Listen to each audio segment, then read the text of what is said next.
TAT, Thomas Armstead's Tribe. Just want to do a quick video on a word a guy named, I think his name was Ron Diaz, when I was young and got into prepaid legal, and he said the word opportunity. Op is open, port is a door, and unity is unity. And opportunity is an open door for unity.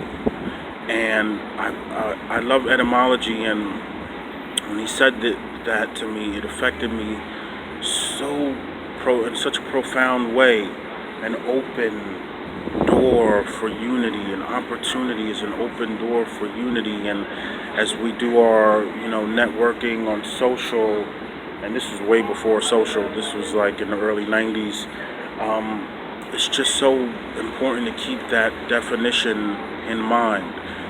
I met a guy today on LinkedIn. His tagline has, if I connected to you, it's because I have an opportunity for you. And I was like, wow, that's great.